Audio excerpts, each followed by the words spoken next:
Em A Caverna da Cobra, Yonva frequentemente sonhava com cobras.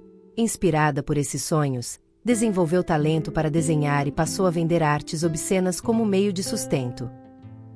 Esse tipo de pintura não era algo que uma mulher faria na época em que a história se passa, então ela se disfarçava de homem para vender suas obras. Apesar de levar uma vida errante, sem um lar para voltar ou alguém que a conhecesse verdadeiramente, isso não importava para Yonva, desde que pudesse ser honesta consigo mesma. Quando mais jovem, Yonva salvou um filhote de cobra prestes a ser espancado até a morte. Nunca havia pensado nisso antes, mas passou a vida inteira desenhando cobras. Talvez toda a sorte e talento que teve ao longo dos anos tenham sido concedidos por aquele pequeno animal que salvou. Agora, no entanto, Yonva se encontrava amarrada, oferecida como sacrifício ao deus cobra para saciar sua fome. Tentando se confortar, pensava que, apesar de tudo, teve uma boa vida, por isso, estava tudo bem. Quando a enorme cobra se aproximou, Yonva chorou, afirmando que queria viver e implorando para ser salva.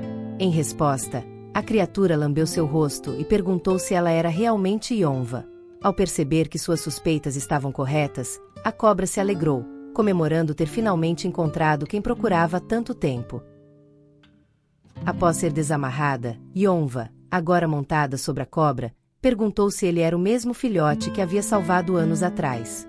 Ele confirmou, dizendo que nunca esqueceu seu rosto e que, naquele dia, prometeu duas coisas. A primeira, tornar-se forte o suficiente para que os humanos que o maltrataram se arrependessem. A segunda, retribuir o favor que Yonva lhe fez. No entanto, ela havia deixado a vila, e até agora ele só conseguirá cumprir a primeira promessa. A voz da cobra começou a causar dor de cabeça em Yonva, então ele assumiu uma forma humana para que sua voz fosse mais confortável para ela. Levando-a para sua casa, percebeu sua expressão e perguntou se ela não gostava do lugar. Yonva negou, explicando que não era isso, apenas lhe parecia irônico que até um deus cobra tivesse um lar, enquanto ela voltou à vila apenas para ser sacrificado. Sua mãe havia sido uma xamã da vila e, durante uma crise de fome, os moradores decidiram sacrificá-la ao deus da fome. Antes que pudesse ser capturada, a mãe implorou a um comerciante viajante que levasse Yonva embora. Depois disso, Yonva nunca mais voltou, mas, recentemente, pensou na vila e resolveu fazer uma rápida visita. No entanto, foi reconhecida, capturada e oferecida como sacrifício. Ela então perguntou à cobra se era verdade que ele havia se vingado dos aldeões. Ele confirmou, explicando que, a cada 6 meses, exigia um homem saudável como sacrifício e os devorava. Estranhamente, Yonva se sentiu aliviada com essa informação. Disse que ele havia feito um bom trabalho e acariciou sua cabeça. A cobra, por sua vez, afirmou que, se esse fosse o desejo dela, poderia ir até a vila naquele momento e exterminar todos os moradores. Yonva se surpreendeu e questionou como um deus poderia falar algo assim. Ele realmente era um deus?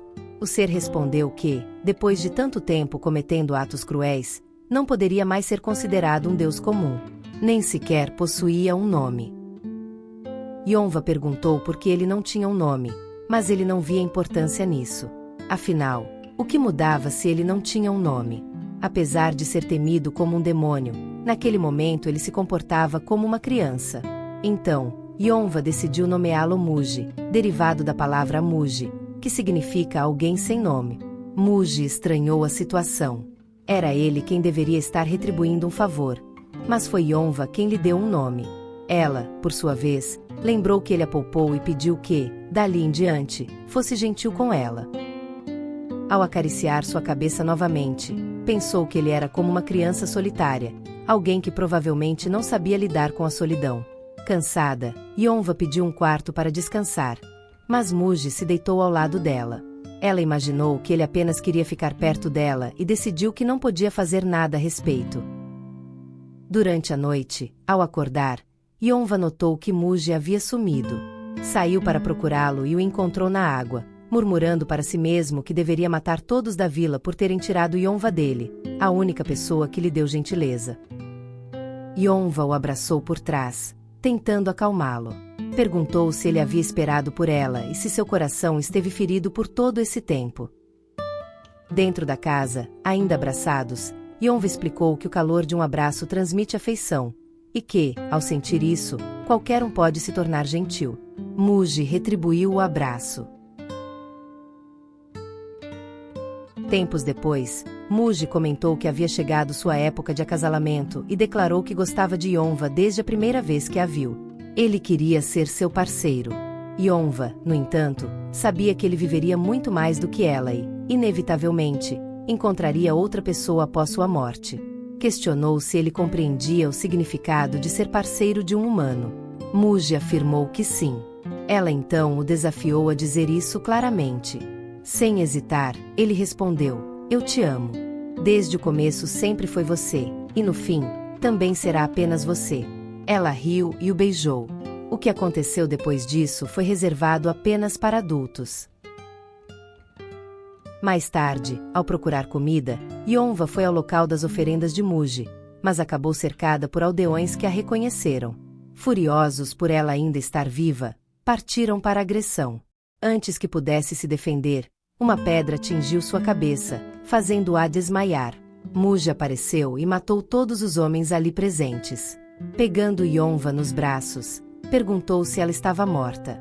Ao perceber que os aldeões atiraram dele novamente, decidiu que acabaria com toda a vila.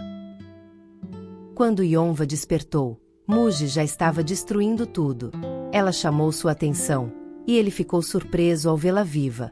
Ela pediu que ele parasse, pois estava perdendo a razão. De repente, um aldeão enfurecido tentou atacar Muji com uma estaca, mas Yonva se colocou na frente, sendo ferida no lugar dele.